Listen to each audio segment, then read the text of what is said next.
नमस्कार दोस्तों, आपका एक बार फिर स्वागत है मेरे YouTube चैनल फसाने अजायब में। आइए सुनते हैं धर्मवीर भारती द्वारा रचित उपन्यास गुनाहों का देवता का अगला भाग, मेरी यानी डॉक्टर वंदना की आवाज़ में।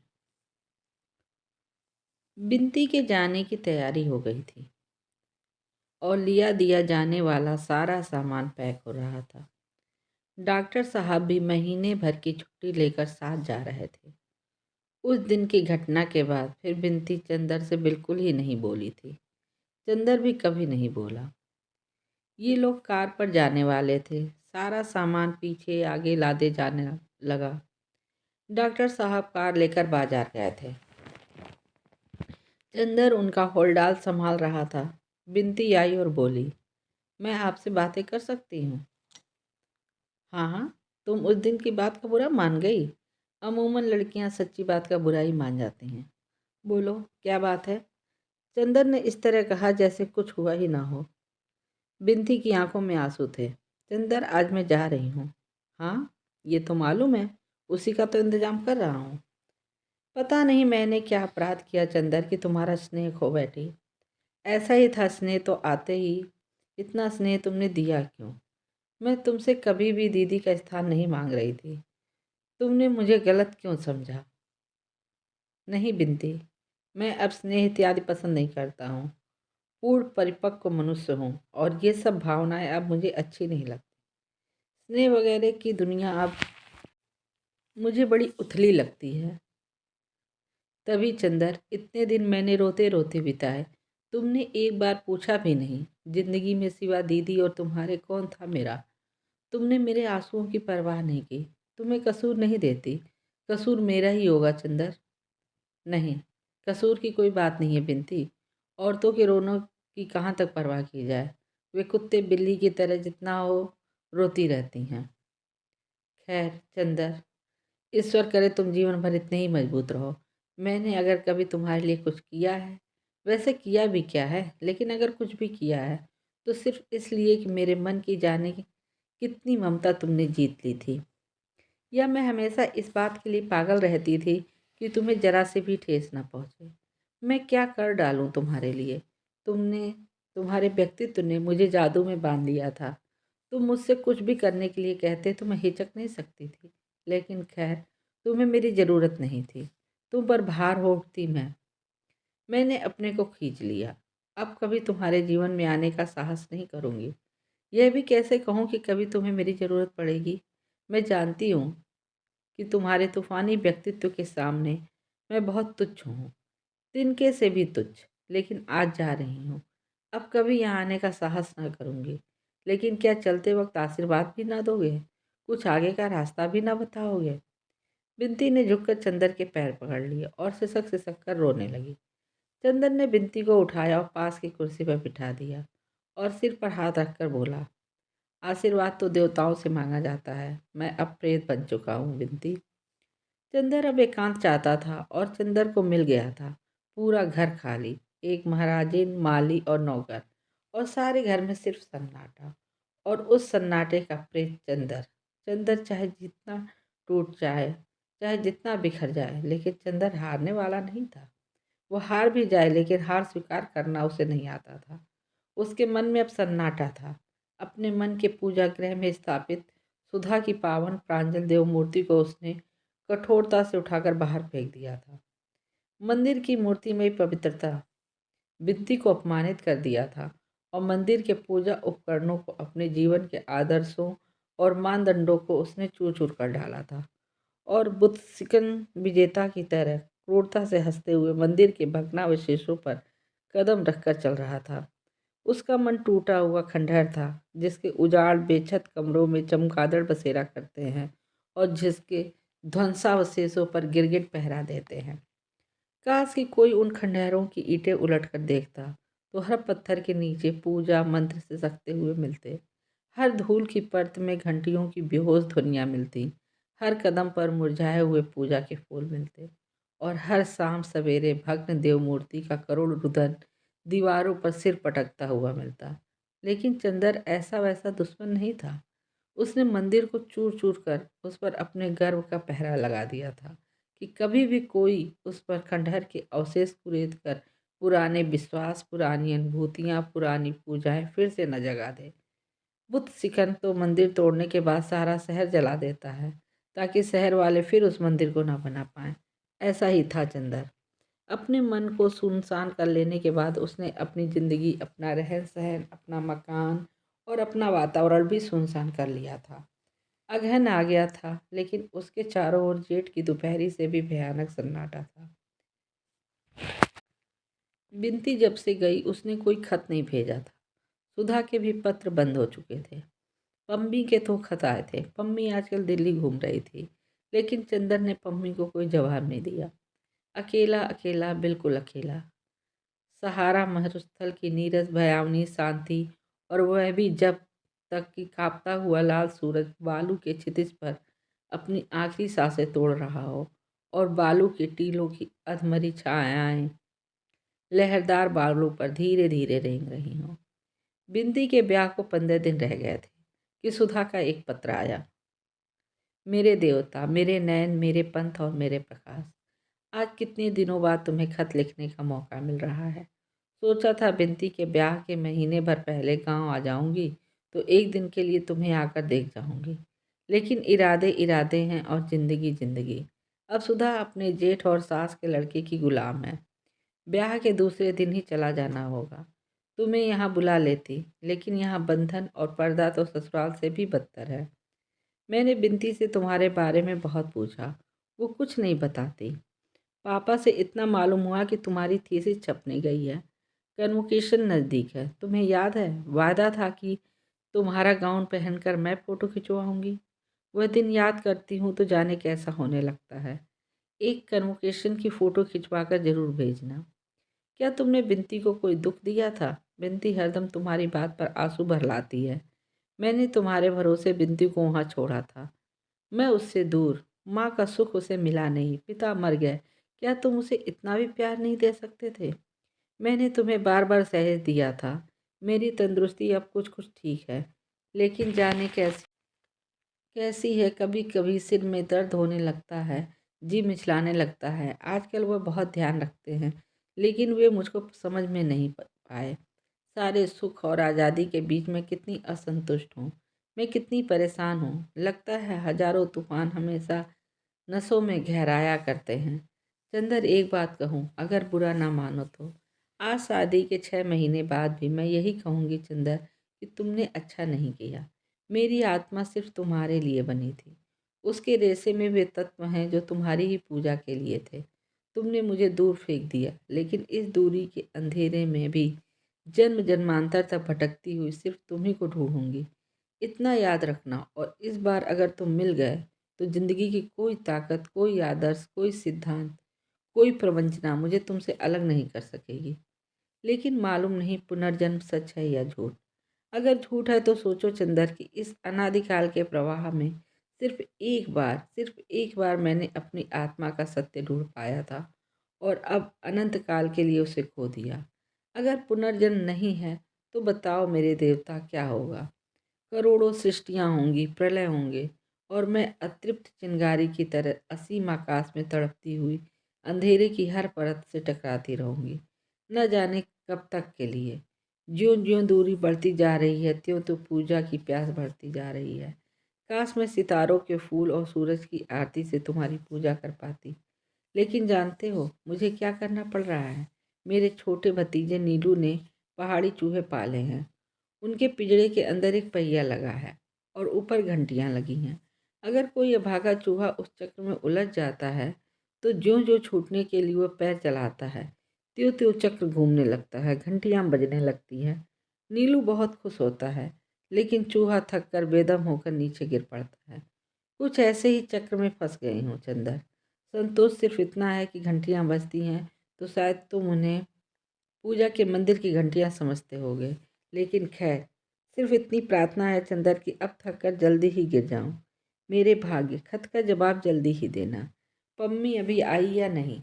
तुम्हारी जन्म जन्म की प्यासी सुधा।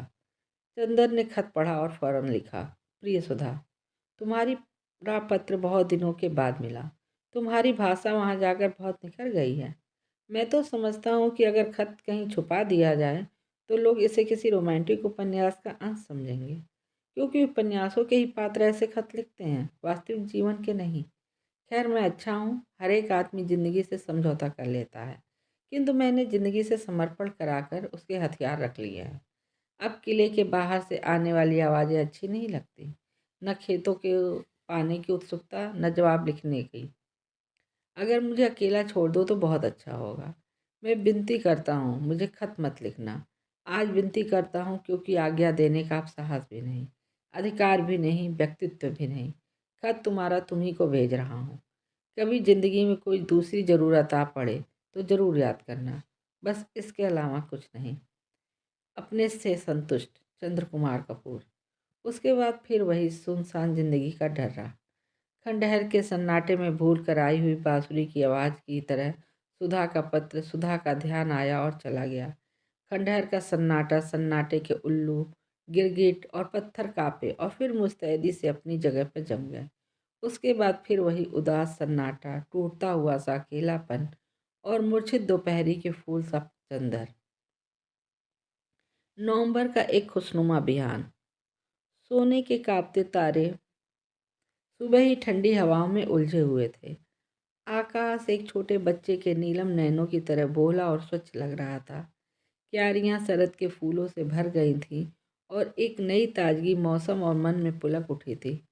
चंदर अपना पुराना कत्थई स्वेटर और पीले रंग के पश्मीने का लंबा कोट पहने लॉन पर टहल रहा था। छोटे छोटे पिल्ले धूप पर किलोर कर रहे थे। सहसा एक कार आकर रुकी और पम्मी उसमें से कूद पड़ी और कुंवारी हिरनी की तरह दौड़कर चंदर के पास पहुंच गई। हेलो माय बॉय, मैं आ गई। चंदर कुछ नहीं बोला। आओ, ड्राइंग रूम में बैठो, उसने उसी मुर्दा सी आवाज़ में कहा। उसे पम्मी के आने की कोई प्रसन्नता नहीं थी। पम्मी उसके उदास चेहरे को देखती रही, फिर उसके कंधे पे हाथ रखकर बोली, क्यों कपूर, कुछ बीमार हो क्या? नहीं तो, आजकल मुझे मिलना जुलना अच्छा नहीं लगता, अकेला घर भी है, उसने उसकी फीकी आवाज़ में कहा। क्यों, मिस सुधा कहाँ हैं? और डॉक्टर शुक्ला? वो लोग मिस बिंती की शादी में गए हैं। अच्छा, उसकी शादी भी हो गई? डैम इट, जैसे ये लोग पागल हो गए हैं। बर्टी, सुधा, बिंती, क्यों मिलते जुलते क्यों नहीं तुम लोग? यूं ही मन नहीं होता। समझ गई, जो मुझे 3-4 साल पहले हुआ था, कुछ निराशा हुई थी। तुम्हें? पम्मी बोली, नहीं ऐसी तो कोई बात नहीं। कहना मत अपनी जबान से, स्वीकार कर लेने से पुरुष का गर्व टूट जाता है। यही तो तुम्हारे चरित्र में मुझे प्यारा लगता है। खैर, ये ठीक हो जाएगा, मैं तुम्हें ऐसे नहीं रहने दूंगी। मसूरी में इतने दिन क्या करती रही? चंदर ने पूछा। योग साधना, पम्मी ने हंसकर कहा। जानते हो, आजकल मसूरी में बर्फ़ पड़ रही है। मैंने कभी बर्फ़ के पहाड़ नहीं देखे थे। अंग्रेजी उपन्यासों में बर्फ़ पड़ने का जिक्र सुना था। सोचा देखती हूँ। क्या कपूर, तुम खत क्यों नहीं लिखते थे? मन नहीं होता था। अच्छा, बर्टी की शादी कब होगी? चंदन ने बात टालने के लिए पूछा। हो भी गई, मैं आ भी नहीं पाई कि सुनते हैं जेनी एक दिन बर्टी को पकड़कर खींच के ले गई और पादरी से बोली, अभी शादी करा दो। उसने शादी करा दी। लौटकर जेनी ने बर्टी का शिकारी सूट फाड़ डाला और अच्छा सा सूट पहना दिया। बड़े विचित्र हैं दोनों। एक दिन सर्दी के वक्त बर्टी स्वेटर उतारकर जेनी के कमरे में गया तो मारे गुस्से के जेनी ने सिवा पतलून के सारे कपड़े उतारकर बर्टी को कमरे से बाहर निकाल दिया। मैं तो जब से आई हूँ रोज़ इनका नाटक देखती हूँ। हाँ देखो, यह तो मैं भूल ही गई थी। और उसने अपनी जेब से एक पीतल की छोटी सी मूर्ति निकाल कर मेज पर रखी। एक भोटिया औरत इसे बेच रही थी। मैंने इसे मांगा तो बोली, ये सिर्फ मर्दों के लिए है। मैंने पूछा क्यों? तो बोली, इसे अगर मर्द पहन ले तो उस पर किसी औरत का जादू नहीं चलता। वह औरत या तो मर जाती है या भाग जाती है, या उसका ब्याह किसी दूसरे से हो जाता है। तो मैंने सोचा तुम्हारे लिए लेती चलूं। चंदर ने देखा, वह अवलोकितेश्वर की महायनी मूर्ति थी। उसने हंसकर उसे ले लिया, फिर बोला, और क्या लाई अपने लिए? अपने लिए एक नया रहस्य लाई हूँ। क्या? इधर देखो मेरी ओर, मैं सुंदर लगती हूँ ना? चंदर ने देखा, पम्मी 18 साल की लड़की सी लगने लगी है। चेहरे के कोने भी जैसे गोल हो गए थे और मुंह पर बहुत ही भोलापन आ गया था। आंखों में कुंवारापन आ गया था। चेहरे पर सोना और केसर, चंपा, हर श्रृंगार घुल मिल गए थे। सचमुच पम्मी, लगता है जैसे तुम्हारा कौमार्य लौट आया है। तुम पर तो परियों के कुंज से अपना बचपन फिर चुरा लाई हो क्या? नहीं कपूर, यही तो रहस्य लाई हूँ, हमेशा सुंदर बने रहने का। और परियों के कुंजों से नहीं, गुनाहों के कुंजों से। मैंने हिमालय की छाया में एक नया संगीत सुना कपूर, मांसलता का संगीत। मसूरी के समाज में घुल मिल गई और मादक अनुभूतियाँ बटोरती रही। बिना किसी पश्चाताप के मैंने देखा कि दिनों दिन निखरती जा रही हूँ। कपूर, सेक्स इतना बुरा नहीं जितना मैं समझती थी।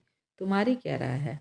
हाँ, मैं देख रहा हूँ, सेक्स लोगों को उतना बुरा नहीं लगता जितना मैं समझता था। नहीं चंदर, सिर्फ इतना ही नहीं। अच्छा मान लो जैसे तुम आजकल उदास हो और तुम्हारा सिर इस तरह अपनी गोद में रख लूं, तो कुछ संतोष नहीं होगा क्या तुम्हें? और पम्मी ने चंदर का सिर सचमुच अपने श्वासंदोलित वक्ष से चिपका लिया। चंदर झल्ला कर अलग हट गया। कैसी अजब लड़की है। थोड़ी देर चुप बैठा रहा, फिर बोला, क्यों पम्मी, तुम एक लड़की हो, मैं तुमसे पूछता हूँ, क्या लड़कियों के प्रेम में सेक्स अनिवार्य है? हाँ, पम्मी ने स्पष्ट स्वरों में जोर देकर कहा।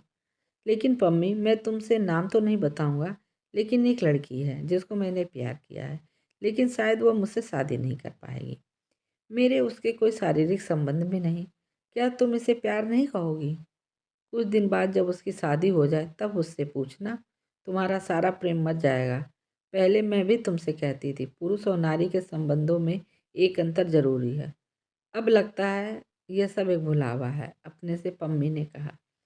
लेकिन दूसरी बात तो सुनो, उसी की एक सखी है, वो जानती है कि मैं उसकी सखी को प्यार करता हूँ, उसे नहीं कर सकता। कहीं सेक्स की तृप्ति का सवाल नहीं, फिर भी वो मुझे प्यार करती है। इसे तुम क्या कहोगी? चंदन ने पूछा। यह और दूसरे ढंग की परिस्थिति है। देखो कपूर, तुमने हिप्नोटिज्म के बारे में नहीं पढ़ा। ऐसा होता है कि अगर कोई हिप्नोटिज्म एक लड़की को हिप्नोटाइज कर रहा है और बगल में एक दूसरी लड़की बैठी है जो चुपचाप ये देख रही है, तो वातावरण के प्रभाव से अक्सर ऐसा देखा जाता है कि वो भी हिप्नोटाइज हो जाती है। लेकिन वह एक क्षणिक मानसिक मूर्छा होती है जो टूट जाती है, मम्मी ने कहा। चंदर को लगा जैसे बहुत कुछ सुलझ गया। एक क्षण में उसके मन का बहुत सा भार उतर गया। पम्मी, मुझे तुम्ही एक लड़की मिली जो साफ बातें करती हो और एक शुद्ध तर्क और बुद्धि के धरातल से। बस मैं आजकल बुद्धि का उपासक हूँ। भगवान से चिढ़ है। बुद्धि और शरीर, बस यही दो आदमी के मूल तत्व हैं। हृदय तो दोनों के अंतः संघर्ष की उलझन का नाम है, पम्मी ने कहा और सहसा घड़ी देखते हुए बोली, 9 बज रहे हैं, चलो 9:30 से मैटनी है, आओ देख के आते हैं। मुझे कॉलेज जाना है, मैं नहीं जाऊंगा। आज इतवार है प्रोफेसर कपूर, पम्मी चंदर को उठाकर बोली। मैं तुम्हें उदास नहीं होने दूंगी। मेरे मीठे सपने, तुमने भी तो मुझे इस उदासी के इंद्रजाल से छुड़ाया था, याद है ना? और चंदर के माथे पर अपने गर्म मुलायम होठ रख दिए। माथे पर पम्मी के होठों की गुलाबी आग चंदर के नसों को गुदगुदा गई। वह क्षण भर के लिए अपने को भूल गया। पम्मी के रेशमी फ्राक के गुदगुदाते हुए स्पर्श उसके वक्ष की अलफ गरमाई और उसके स्पर्श के जादू में खो गया। उसके अंग अंग में सुबह की शबनम ढलने लगी। पम्मी उसके बालों को उंगलियों से सुलझाती रही, फिर कपूर के गाल थपथपाकर बोली, चलो। कपूर जाकर बैठ गया। तुम ड्राइव करो, पम्मी बोली। चंदर ड्राइव करने लगा और पम्मी कभी उसके कॉलर, कभी उसके बाल, कभी उसके होठों से खेलती रही। सात चांद की रानी ने आखिर अपनी निगाहों के जादू से सन्नाटे के प्रेत को जीत लिया था। इस परसों के सुकुमार रेशमी तारों ने नगर की आग को शबनम से सींच दिया था। ऊबड़ खाबड़ खंडहर को अंगों के गुलाब की पंखुड़ियों से ढक दिया था और पीड़ा के अंधियारे को सीपियाँ पलकों में झरने वाली दूधियाँ चांदनी से धो दिया। एक संगीत की लय थी जिसमें स्वर्ग भ्रष्ट देवता खो गया। संगीत की लय थी या उद्यम यौवन का भरा हुआ ज्वार था जो चंदर को एक मासूम फूल की तरह बहा ले गया। जहाँ पूजा दीप बुझ गया था, वहाँ तरुणाई की सांस की इंद्रधनुषी समा झिलमिलाने उठ लगी। जहाँ फूल मुरझाकर धूल में मिल गए थे, वहाँ पुखराजी स्पर्शों के सुकुमार हरश्रृंगार झर पड़े। आकाश के चांद के लिए जिंदगी के आंगन में मचलता हुआ कन्हैया थाली के प्रतिबिंब में ही भूल गया। चंदर के सामने पम्मी के अदब्य रूप की छाव में मुस्कान उठी। ठीक 4 बजे पम्मी आती, कार पर चंदर को ले जाती और चंदर 8 बजे लौटता। प्यार के बिना कितने महीने कट गए, पम्मी के बिना एक शाम नहीं बीत पाती थी। लेकिन अब भी चंदर ने अपने को इतना दूर रखा था कि कभी पम्मी के होठों के गुलाबों ने चंदर के होठों के मूंगे से बात भी नहीं की थी। एक दिन रात को जब वो लौटा तो देखा अपनी कार आ गई थी। उसका मन फूल की तरह खिल उठा, जैसे कोई अनाथ भटका हुआ बच्चा अपने संरक्षक की गोद के लिए तड़प उठता है। वैसे ही वह पिछले 1.5 महीने से डॉक्टर साहब के लिए तरस गया था। जहाँ इस वक्त उसके जीवन में सिर्फ नशा और निरसता थी, वहीं हृदय के एक कोने में सिर्फ एक सुकुमार भावना शेष रह गई थी। वह थी डॉक्टर शुक्ला के प्रति। वह भावना कृतज्ञता की भावना नहीं थी। डॉक्टर शुक्ला इतने दूर नहीं थे कि अब वह उसके प्रति कृतज्ञ हो। इतने बड़े हो जाने पर भी वह जब कभी डॉक्टर को देखता था तो लगता था जैसे कोई नन्हा बच्चा अपने अभिभावक की गोद में आकर निश्चिंत हो जाता हो।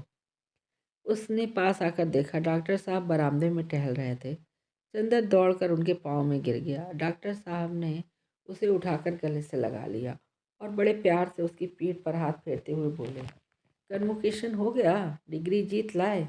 जी हाँ, बड़ी विनम्रता से चंदन ने कहा। बहुत ठीक, अब डिलीट की तैयारी करो, तुम्हें जल्दी ही सेंट्रल गवर्नमेंट में जाना है। डॉक्टर साहब बोले, मैं तो 15 जनवरी को दिल्ली जा रहा हूँ, कम से कम साल भर के लिए। इतनी जल्दी? ऑफर कब आया? चंदन ने अचरज से पूछा। मैं उन दिनों दिल्ली गया था ना, तभी एजुकेशन मिनिस्टर से बात हुई थी। डॉक्टर साहब ने चंदर को देखते हुए कहा, अरे तुम कुछ दुबले हो रहे हो। क्यों, महाराजिन ने ठीक से काम नहीं किया क्या? नहीं, चंदर हंसकर बोला। बिनती की शादी ठीक ठाक हो गई? बिनती की शादी? डॉक्टर साहब ने सिर झुकाए हुए टहलते हुए एक बड़ी ही फीकी हंसी हंसकर कहा, बिनती और तुम्हारी बुआ जी दोनों अंदर हैं। अंदर हैं? चंदर को यह रहस्य कुछ समझ में नहीं आता था। इतनी जल्दी बिनती कैसे लौट आई? बिनती गई कहाँ? डॉक्टर साहब ने बहुत ही चुपचाप से झुका कर कहा, और बहुत करुण उदासी उनके मुंह पर छा गई। वो बेचैनी से बरामदे में टहलने लगे। चंदर का साहस नहीं हुआ कुछ पूछने का। कुछ अमंगल अवश्य हुआ है। वह अंदर गया। बुआ जी अपनी कोठरी में सामान रख रही थी और बिनती सिल पर उड़द की भीगी दाल पीस रही थी। बिनती ने चंदर को देखा, दाल में सने हुए हाथ जोड़कर प्रणाम किया, सिर को आंचल से ढककर चुपचाप दाल पीसने लगी। कुछ बोली नहीं। चंदन ने प्रणाम किया और जाकर बुआ के पैर छू लिए। अरे चंदर है, आओ बिटवा आओ, हम तो लुट गए। और बुआ वहीं देहरी पर सिर थाम कर बैठ गई। क्या हुआ बुआ जी? हो तो का भैया, जौन बता रहा भाग में वही हुआ वहा। और बुआ अपनी धोती से आंसू पोंछ कर बोली, ई हमारी छाती पे मूंग दरे के लिए बनी है तो जमी है यहीं पे। भगवान कौनों को ऐसी कलंकनी बिटिया ना दे। 3 भावरी के बाद बारात उठ गई भैया, हमार तो कुल डूब गया। और बुआ जी ने उच्च स्वर में रुदन शुरू कर दिया। बिंदी ने चुपचाप हाथ धोए और उठकर छत पर चली गई। चुप रहो, अब रोए रोए के काहे जीव हलकान करत हूँ। गुणवंती बिटिया पाए, हजारा नाई के बिटिया के लिए गोड़े गिरी हैं। अपना एकांत होई के बैठो, महाराजिन ने पूड़ी उतारते हुए कहा। आखिर बात क्या हुई महाराजिन? चंदन ने पूछा। महाराजिन ने जो बताया उससे पता चला कि लड़के वाले बहुत ही संकीर्ण मन और स्वार्थी थे। पहले मालूम हुआ कि लड़का उन्होंने ग्रेजुएट बताया था, वह था इंटर फेल। फिर दरवाजे पर झगड़ा किया उन्होंने। डॉक्टर साहब बहुत बिगड़ गए। अंत में मड़वे में लोगों ने देखा कि लड़के के बाएं हाथ की उंगलियां गायब हैं। डॉक्टर साहब इस बात पर बिगड़े और उन्होंने मड़वे से बिनती को उठवा लिया। फिर बहुत लड़ाई हुई, लाठी तक चलने की नौबत आ गई। जैसे तैसे झगड़ा निपटा, 3 भावरों के बाद ब्याह टूट गया। अब बताओ भैया, सहसा बुआ आंसू पोंछ कर गरज उठी। इन्हें का हुई गवा रहा, इनकी मती मारी गई। गुस्से में आए के बिनती को उठवाए लीहिन। अब हम इतनी बड़ी बिटिया लेके कहाँ जाएं? अब हमारी बिरादरी में कौन पूछिए का? इतना पढ़ लिख के इन्हें का सूझा? अरे लड़की वाले हमेशा दब के चले चाहिए। अरे तो क्या आंख बंद कर लेते, लंगड़े लूढ़े लड़के से ब्याह कर देते। बुआ तुम भी गजब करती हो, चंदर बोला। भैया जेके भाग में लंगड़ा लूला बदा होई, ओके वाही मिली। लड़कियन के निबाह करे चाही कि शकल देखे के ना चाही। अब इन ब्याह के बाद कोनो के हाथ गोड़ टूट जाए तो औरत अपने आदमी को छोड़ देई का? गली गली के हाड़ी चाटी। हम रहे तो जब बिनती की 3 बरस की हुई गई तभी उनकी शक्ल उजेले में देखा रहा। जैसा भाग में रहा तैसा रहा। चंदन ने विचित्र हृदयहीन तर्कों को सुना और आश्चर्य से बुआ की ओर देखने लगा। बुआ जी बकती जा रही थी। अब कहते हैं कि बिनती को पढ़ाऊबें, ब्याह ना करवें, रही सही इज्जत भी बेच रहे हैं। हमारी तो किस्मत फूट गई। और वे फिर रोने लगी। पैदा होते काहे नहीं मर गई, इकुल बुरनी कुल अच्छनी है भागिनी। सहसा बिनती छत से उतरी और आंगन में आकर खड़ी हो गई। उसकी आंखों में आग भरी थी। बस करो माँ जी, वो चीख कर बोली। बहुत सुन लिया मैंने, अब और बर्दाश्त नहीं होता। तुम्हारे कोसने से अब तक तो मैं नहीं मरी, न मरूंगी। अब मैं सुनूंगी नहीं, मैं साफ कह देती हूँ। तुम्हें मेरी शक्ल अच्छी नहीं लगती तो जाओ तीर्थ यात्रा में अपना परलोक सुधारो, भगवान का भजन करो, समझी कि नहीं। चंदन ने ताज्जुब से बिनती को देखा। वो वही बिनती थी जो माँ जी की जरा सी बात से लिपट कर रोया करती थी। बिनती का चेहरा तमतमाया हुआ था और गुस्से से बदन काँप रहा था। बुआ उछलकर खड़ी हो गई और दुगनी चीख कर बोली, अब बहुत जबान चले लागी है। कौन है तोरजे के बल पे ई चमक दिखावत है। हम काट के धर दे में तो के बताए देते हैं। मुँह झौसी कहीं की, ऐसी ना होती तो काहे ही दिन देखे पड़त। उन्हें तो खाए गई, हमहू के खाए ले। अपना मुंह पीट कर बुआ बोली, तुम इतनी मीठी नहीं हो माँ जी कि मैं तुम्हें खा लूँ। बिनती ने और भी तड़प कर जवाब दिया। चंदर स्तब्ध रह गया। ये बिनती पागल हो गई है, अपनी माँ को क्या कह रही है। छी बिनती, पागल हो गई हो क्या, चलो उधर। चंदर ने डांट कर कहा। चुप रहो चंदर, हम भी आदमी हैं। हमने जितना बर्दाश्त किया है हम ही जानते हैं। हम क्यों बर्दाश्त करें, और तुमसे क्या मतलब। तुम कौन होते हो हमारे बीच में बोलने वाले। क्या है यह सब, तुम लोग सब पागल हो गए हो क्या। बिनती ये क्या हो रहा है, सहसा डॉक्टर साहब ने आकर कहा। बिनती दौड़कर डॉक्टर साहब से लिपट गई और रोकर बोली, मामा जी मुझे दीदी के पास भेज दीजिए, मैं यहाँ नहीं रहूँगी। अच्छा बेटी अच्छा, जाओ चंदर, डॉक्टर साहब ने कहा। बिनती चली गई तो बुआ जी से बोले, तुम्हारा दिमाग खराब हो गया है, उस पर गुस्सा उतारने से क्या फ़ायदा। हमारे सामने सब बातें करोगी तो ठीक नहीं होगा। अरे हम काहे बोलबें, हम तो मर जाएं तो अच्छा है। बुआ जी पर जैसे देवी माँ आ गई थी, इस तरह से झूम झूम कर रो रही थी। हम तो वृंदावन जाए के डूब मरी, अब हम तुम लोगन के शकल ना दिखइबे। अब हम मर जाएं तो चाहे बिनती को पढ़ावा, चाहे नचवावा, चाहे गवावा, हम अपनी आँख से ना देखबे। उस रात को किसी ने खाना नहीं खाया। एक विचित्र सा विषाद सारे घर पर छाया हुआ था। जाड़े की रात का गहन अंधेरा खामोश छाया हुआ था, महज एक अमंगल छाया की तरह। कभी कभी बुआ जी का रुदन अंधेरे को झकझोर जाता था। सभी चुपचाप भूखे सो गए।